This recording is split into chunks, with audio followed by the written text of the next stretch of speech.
한미러의 합종.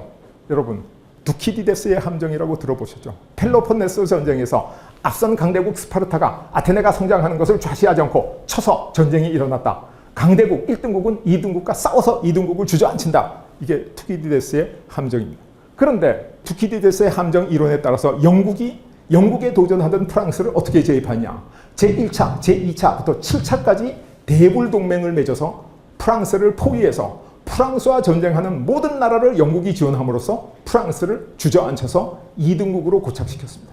프랑스가 2등국이 되니까 또다시 러시아가 막 남쪽으로 남진하기 시작했죠.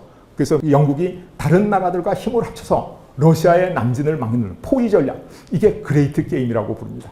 그래서 이미 좁은 그리스 반도에서 1등국하고 2등국이 둘이 싸우는 게 아니라 1등국은 2등국보다 힘이 약한 3등국과 함께 힘을 합쳐서 2등국을 제압하는 공식이 있었죠. 이것을 이론적으로 설명한 사람이 킨들버거입니다. 킨들버거의 함정, 이렇게 부르죠.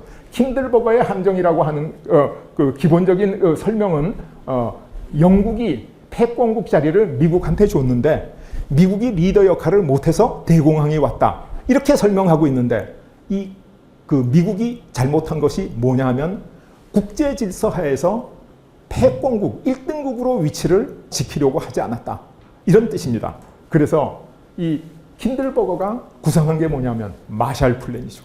마샬 플랜이 뭐냐? 미국에 도전하는 세력 소련을 제압하기 위해서 독일, 일본, 유럽을 빨리 부흥시켜가지고 소련을 협공한다. 성공했습니다. 그리고 그와 같은 이론 하에서 일본 경제가 급격히 발전하니까 일본한테 수출 자율 규제해. 너희 섬유도 많이 팔면 안 돼. 수출 너무 많이 해서 다른 나라 기업을 망치지 마라. 그리고 플라자 합의를 해가지고 일본 옌을 올려서 국제 경쟁력을 떨어뜨렸습니다. 그리고 최근에 와서는 대중국 무역을 또 대중국 첨단 기술을 규제함으로써 미국에 도전하는 2등국 중국을 미국이 제압하기 시작한 것. 이게 크게 보면 두키디데스의 함정에서부터 킨들버거의 함정으로 연결된 내용입니다. 요거를 제가 조금 더 자세히 말씀드리면 2차 대전 후에 미국은 소련의 도전을 막아야 됩니다. 막는 가장 효율적인 방법은 미국과 소련이 전쟁을 할 수도 있지만은 소련 말고 패전국 일본, 패전국 독일 이런 나라를 빨리 부흥시켜서 소련을 협공하면 된다. 그래서 이것을 저는 1군과 3군이 협력해서 2군을 견제한다. 그래서 1.3 전략 이렇게 부릅니다.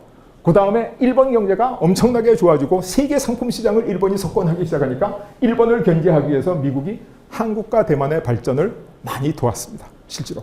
그리고 한국하고 대만에게 기회가 왔던 겁니다.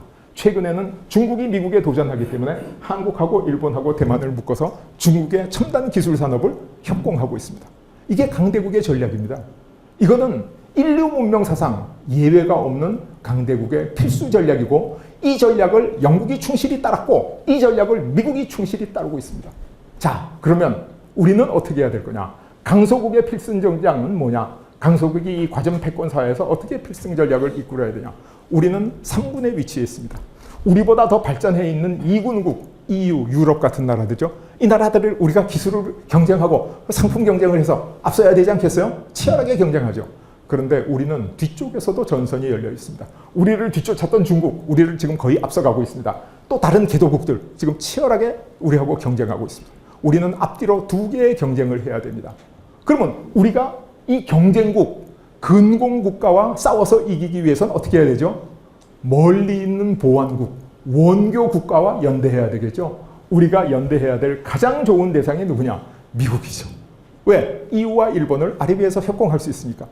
또 개도국보다 원자재 수출국, 러시아, 남미 여기와 협조해야죠. 그래서 우리는 3군 국가로서 1군, 3군, 5군을 묶어가지고 원교 근공의 시대, 보완과 경쟁의 시대 여기서 슬기롭게 이 경쟁을, 경제전쟁을 승리로 이끌 수 있다. 그래서 저는 이 전략을 135 전략 이렇게 부릅니다. 135 전략. 이거는 인류 문명 사상 있었던 강대국 아니면 국제 경쟁의 원리고 원칙입니다. 어느 누구도 위배할 수 없고 위배하면 절대로 성공할 수 없는 원칙. 135 전략 이렇게 이야기를 할 수 있죠. 그래서 이게 과연 가능하냐? 우리 주변에 4강이 있는데 한중일의 연행 깨진 지 오래됐죠. 한일 관계 굉장히 나쁩니다. 지금 우리가 한일 관계가 상당히 좋아졌다고 하는데 일본은 군마현에 있던 그 징용 위령비 싹 다 치웠고 교과서에 독도 훨씬 더 명기하고 일본은 하나도 양보하지 않고 일본은 변한 게 없습니다. 우리가 변했을 따름입니다. 가슴 아픈 일이죠. 그런데 중국은 어떠냐? 사드 사태 때부터 한한령 아직도 해제되지 않고 있습니다. 그래서 한국이 가슴 아프게도 우리보다 훨씬 경제력도 크고 덩치도 큰 일본과 훨씬 더 큰 중국 사이에서 우리가 이 두 나라를 컨트롤해서 마음대로 움직일 수는 없는데 이 나라들이 근공을 하고 있는 한, 우리를 적대시하고 있는 한 경제적으로 우리가 이 문제를 해결할 수는 없다.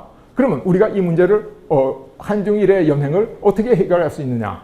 한미러의 합종을 통해서 해결할 수 있다는 겁니다. 한미러의 합종을 통해서 이걸 어떻게 해결하냐? 한반도를 둘러싼 4강 사이에 팽팽한 긴장이 있습니다. 중국과 미국 간의 긴장, 여러분 말씀 안 드려도 너무 잘 아시겠죠? 이거는 이 긴장 관계는 앞으로 계속 지속됩니다. 그러면 미국과 일본 관계가 엄청나게 좋습니다. 정말로 좋습니다. 아베 수상은 내가 트럼프의 애완견이다 이렇게 얘기할 만큼 이렇게 관계가 좋았어요. 그런데 일본 사람들의 머릿속에는 잊지 못할 기억이 있습니다. 두 방의 원자탄이 있습니다. 그리고 플라자 합의, 어떤 일본 학자는 저한테 우리가 수소탄을 맞았다 이렇게까지 이야기를 했습니다. 일본이 약한 나라에는 강하고 강한 나라에는 약하기 때문에 미일 관계가 좋은데 앞으로 이 긴장 관계는 어떻게 발현될지 아무도 모릅니다. 그럼 일본과 러시아의 관계는 어떠냐? 러일 전쟁 때부터 숙적이고 지금도 북방섬 영토 분쟁이 있습니다. 그리고 앞으로도 극동에서 러시아의 아주 일본은 적대적인 관계로 갈 것이다. 여기에 의문의 여지가 없습니다. 그럼 러시아와 중국과의 관계는 어떠냐? 2차 대전 후에 합동훈련도 하고 우크라이나 전쟁으로 서로 돕고 관계가 굉장히 좋습니다. 그러나 러시아 사람들은 중국을 가장 싫어합니다. 황화현상 이렇게 부르죠. 왜 그러냐? 러시아는 인구가 1억 4천만, 중국은 14억, 10배입니다. 중국 사람들이 슬슬 걸어들으면 러시아가 다 중국 땅 됩니다. 그래서 러시아는 중국을 가장 경계하는 미래의 주적이라고 생각하고 있다. 이거 우리가 너무나 잘 알 수 있는 거죠. 그래서 미국이 중국을 포위할 때 러시아가 협력할 것이다. 이렇게 우리가 예상을 할 수 있죠. 그러면 네 나라 한반도를 둘러싼 4강은 팽팽한 긴장 속에 있다. 이게 마치 원심력처럼 작용하고 있다는 거예요. 원심력.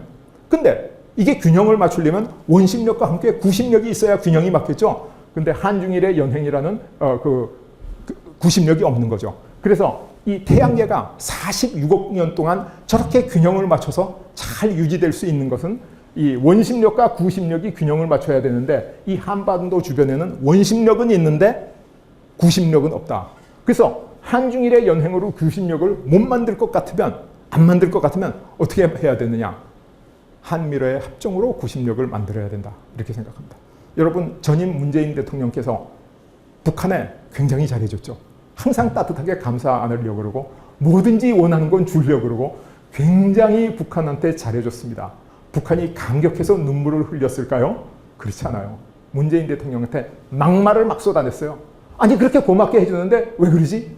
북한은 우리 한국이 동북아시아의 조정자로서 중재자로서 그 능력을 갖고 있지 못하다는 사실을 아니까 귀찮으니까 빠져달라. 우리가 직접 협상하겠다. 그래서 그랬던 겁니다. 왜? 구심력이 없으니까. 그러나 이것을 한미러의 합종이라는 것을 통해서 구심력을 만들 수 있다라는 게 이제 제가 오늘 드리는 말씀이죠. 근데 이 한미러의 합종에 왜 미국이지? 미국이라는 나라는 정말 특별한 나라입니다. 인류 역사상 미국만큼 특별한 나라는 없었습니다. 왜? 위기를 기회로라는 말은 누구나 쓸 수 있는 말이고 정치인들, 언론인들 막 쓰지만은 실제로 위기를 기회로 만들었던 나라가 바로 미국일 따름이라는 거죠. 어떻게 되냐? 이 오일 쇼크가 터져가지고 세계 경제가 휘청거리고 미국이 월남전에서 너무 많은 힘을 써가지고 어려워졌을 때 미국은 어떻게 했느냐?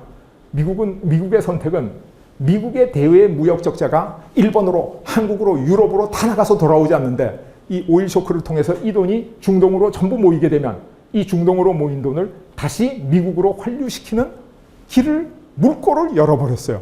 어떻게 열었냐? 페트로달러 체제라는 것을 만들어서 근본이제는 미국이 포기를 했습니다. 왜? 금이 없으니까. 그럴 능력이 없으니까. 근본이제 없이 돈을 찍어내면 어떻게 되죠? 인플레가 돼가지고 휴지가 되죠. 완전히 못 쓰는 돈이 됩니다. 그런데 페트로달러 체제를 만드니까 석유를 사기 위해서 모든 나라가 달러를 매집하게 되고 그 달러가 황금처럼 대접을 받게 된 거죠. 그래서 미국이 근본이제를 없앴음에도 불구하고 기축통화로서 달러가 유지된 겁니다. 여러분 100달러 우리 돈으로 13만 원이죠. 100달러 인쇄하는 데 들어가는 돈이 우리 돈으로 한 500원쯤 들어간답니다. 500원을 들여서 13만 원을 만들 수 있다. 이거는 연금술 중에도 이런 성공적인 연금술이 없습니다. 이게 바로 기적입니다. 미국이 바로 이런 나라입니다.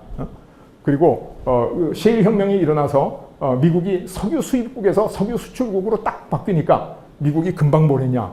중동에 파견하고 있던 이라크의 미군, 아프간의 미군 20년 만에 다 철수해버렸어요. 사람들이 저 진흙탕 싸움에 미국이 수많은 군대를 파견하고 돈 쓰고 군인 죽고 저 바보짓을 하다가 명분도 없이 나왔다. 그런 평가를 하는 사람은 문명사에 대한 이해가 부족해도 너무너무 부족한 사람들입니다. 미국은 석유를 확보하기 위해서 중동에 군대를 유지했고 안정적으로 석유를 확보하고 페트로달러 체제를 유지하다가 셰일 혁명으로 더 이상 중동에 군대를 주둔시킬 이유가 없어지자 철수한 겁니다. 이게 바로 미국입니다. 그래서 지금 미국의 패권이 직면한 과제는 중국의 경제적, 기술적, 군사적 도전에 직면해 있기 때문에 이 문제를 해결하는 건데 미국이 저 중국의 문제를 해결할 때 가장 어려운 난제가 EU와 중국 간의 기술경제 협력을 막기가 어렵다. 왜? EU는 미국을 경쟁자로 생각하니까 중국 시장을 포기할 수가 없으니까 그리고 러시아와 중국 간의 에너지 안보 협력을 또 막기가 어렵다. 이 두 가지 문제만 해결하면 미국의 세계 경영 전략은 끝납니다. 근데 이 두 가지를 언제 어떻게 해결할 것인가? 바로 러우 전쟁 이후에 세계 질서를 재편함으로써 미국이 이 두 가지 문제를 일거에 해결할 것이다 라고 하는 것이 제가 지금까지 연구한 내용이다 이렇게 말씀드릴 수 있죠. 여러분 트럼프 시대 어떻게 했죠? 중국을 포위했습니다. 미국의 패권 전략은 중국을 포위하는 걸 겁니다. 그래서 지금 이 중국 포위 전략은 트럼프가 대통령이 되자마자 우방국들을 순방을 하면서 관계를 개선했습니다. 관계를 개선하고 나서 어떻게 중국을 포위했죠. 그래서 중국에 대해서 무역전쟁을 선포했죠. 이때 제일 큰 장애물이 뭐였냐 하면 독일하고 프랑스가 여기 동의하지 않았다는 겁니다. 우리는 중국에 물건 팔아야 되겠어. 우리는 진출해야 되겠어. 그러니까 이 포위 전략이 성공할 수가 없습니다. 바이든이 대통령이 되고 트럼프가 했던 행보하고 크게 다르지 않은 행보를 보이면서 쿼드, 오커스 이런 걸 만들었는데 마침 우크라이나 전쟁이 터져버렸습니다. 우크라이나 전쟁이 터지자 어떻게 했냐면 러시아에 대한 제재국에 들어간 국가들, 이 나라들, 이 인도태평양 경제 프레임워크와 나토 국가들을 묶어가지고 러시아와 중국을 몰아서 제재를 했습니다. 몰아서 제재를 했어요. 그랬더니 이 제재가 상당히 성공적이었습니다. 그런데 이 제재의 문제는 뭐냐면 중국하고 러시아가 에너지 안보 협력을 지금도 하고 있다는 겁니다. 이 두 가지 문제, 하나는 트럼프가 못 풀고 하나는 바이든이 못 푼 문제, 이게 러시아 우크라이나 전쟁이 끝나면서 다 풀릴 수 있다 이렇게 말씀드릴 수 있죠. 여기서 제가 미국의 그 패권 전략에 대해서 간략한 설명을 하고 돌아가겠는데 2차 대전이 끝난 후 미국은 근본이 체제, 브레튼 우드 체제 해가지고 월등한 경제력을 기반으로 세상을 확실히 지배했습니다. 그러다가 미국의 경제력이 점점 떨어지기 시작하고 근본이제를 폐지하게 되자 미국이 위기에 처하게 된 거죠. 미국 패권이 이제 끝났나 보다. 그랬는데 미국이 석유 위기를 페트로달러 체제로 더욱 공고화시켜서 근본이제가 아닌 기축통화제를 만들면서 또다시 2기 미국 패권의 시대를 끌고 갔습니다. 그래서 미국의 패권의 시대가 유지됐죠. 근데 9.11 테러가 터지면서 사우디아라비아 같은 미국의 우방 아랍 국가도 이제 안심할 수 없다. 석유가 정말 위험해졌다. 어떻게 했냐고요? 바로 이라크에 대량 살상 무기를 개발한다는 명분으로 이라크의 군대를 파견하고 아프간의 군대를 파견해가지고 또 20년 동안 이 군대의 군사력과 페트로달러 체제를 기반으로 이 기축통화를 가지고 세계를 지배했죠. 그리고 나서 이제 셰일 혁명으로 이제 미국 셰일이 터져 나오니까 미국이 석유 수입국에서 수출국으로 바뀌니까 러시아 우크라이나 전쟁을 기반으로 해서 러시아에서 수출하는 가스와 석유를 제재를 걸어서 못 쓰게 하고 미국의 값비싼 석유와 가스를 유럽으로 수출해서 유럽 사람들은 러시아의 값싼 석유와 가스를 쓰지 못하고 값비싼 미국의 석유와 가스를 지금 쓰고 있고 이게 바로 우크라이나 전쟁의 결과입니다. 그래서 앞으로 러우 전쟁이 끝날 때 과연 미국이 어떻게 대중국 포위망을 완성할 것인가. 이게 현재 우리 세계사의 초미의 관심사죠. 그래서 왜 미국인가, 왜 미국과 연대해야 되는가는 제가 충분히 말씀드렸죠. 미국은 정말 대단한 나라입니다. 이 지구상에 어떤 위기가 와도 그 위기를 기회로 바꿀 수 있는 능력을 가진 나라예요. 훌륭한 건축가는 땅을 탓하지 않습니다. 산꼭대기에도 훌륭한 집을 지을 수 있고, 깊은 계곡에도 집을 수 있고, 경사지에도 집을 지을 수 있고, 모래땅에도 집을 지을 수 있고, 그게 훌륭한 건축가의 자질이라면 미국은 세계를 이끌어가는 훌륭한 정책, 띵크탱크에서 흘러나오는 정책들을 갖고 있는 나라다. 그게 바로 정책의 엄청난 힘이다. 이렇게 말씀드리죠. 근데 왜 러시아인가? 러시아와 한국의 보완관계는 아까도 잠깐 말씀드렸는데, 러시아는 국토가 1700만 평방킬로미터, 중국이나 미국의 2배에 가까운 땅을 가지고 있는데 인구는 1억 4천만 밖에 되지 않습니다. 거기다가 핵폭탄 세계에서 제일 많이 갖고 있습니다. 석유 제일 많이 수출합니다. 가스 제일 많이 수출합니다. 거기다가 밀까지 세계에서 제일 많이 수출하는 나라입니다. 우리가 가진 것은 러시아는 하나도 없지만은 러시아가 가진 것은 우리가 하나도 없습니다. 한국과 러시아의 협력은 정말 황금 조합이 될 것이다. 보통 협력이 아니라 그 협력의 효과가 100배, 1000배 늘어나는 정말 좋은 조합이 될 것이다. 그래서 한국과 미국과 러시아다. 이렇게 얘기할 수 있죠. 그래서 한미러의 합종이 꼭 성공하는 이유에서 말씀드리겠습니다. 왜 한미러의 합종이 성공할 수밖에 없냐? 미국의 중국 포위 전략, 1.3 전략이 바로 미국의 불가피한 선택이기 때문입니다. 미국이 러시아 없이 중국을 포위할 수 있나요? 없습니다. 그렇기 때문에 미국은 한미러의 합종에 찬성할 수밖에 없다. 이렇게 생각합니다. 두 번째, 북극 항로가 개통되고 러시아 자원을 활용하는 것. 이게 뭐냐? 이게 바로 러시아의 불가피한 선택입니다. 여러분, 지금 형제가 죽고 친구가 죽고 가족을 잃은 전쟁에서 러시아가 유럽하고 금방 관계를 개선할 수 있겠습니까? 한 세대가 지나가기 전에는 관계 개선이 안 됩니다. 그래서 러시아는 동쪽으로 와야 돼요. 동쪽으로 오는데 중국은 인구가 10배 되는 제일 무서운 미래의 가상적국이고, 일본은 지금 영토 분쟁과 여러 가지로 충돌하고 있는 나라니까 러시아의 선택은 한국 이외에는 없습니다. 그래서 한미러의 합종은 러시아의 불가피한 선택이다. 그리고 세 번째로 스웨즈 항로 적체, 말라카 해협의 적체, 남중국 해의 갈등과 분쟁, 언제 막힐지 모르죠. 막히기만 한 우리나라가 가장 치명상을 입습니다. 그래서 한국의 한미러의 합종은 우리 한국의 불가피한 선택이다. 그런데 정황적으로 보건대는 미국이라는 나라는 이것을 알고 있습니다. 불가피한 선택이란 것. 러시아도 알고 있습니다. 그런데 우리는 잘 모르고 있는 것 같다. 그것이 지금 가장 가슴 아픈 일입니다. 우리가 가장 큰 수혜자가 될 텐데 우리가 모르고 있다. 굴러온 행복을 걷어차는 격이 되는 거죠. 그래서 한미러의 합종 굉장히 중요합니다.